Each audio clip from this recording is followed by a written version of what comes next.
అంగీకరించలేదు. కానీ ప్రకటనకు తీసి దాన్ని ఒక స్త్రీగా చేసి ఆదాముకి ఇచ్చినప్పుడు ఆదాం అంటున్నాడు, ఏంటంటున్నాడు?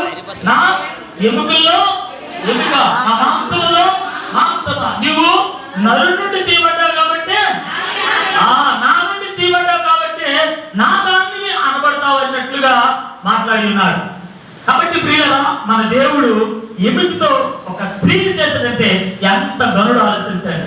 నోటి మాటతో సర్వ సృష్టి చేశాడంటే ఎంత ఆలోచించండి. మట్టితో మనిషిని చేసి ఆ మనిషి జీవం పోయడానికి తన నాసికారంధ్రంలో దేవుడు జీవవాయువు వదగా నరుడు జీవాత్మయ్యాడు. ఎంత అద్భుతకరుడో చూడండి.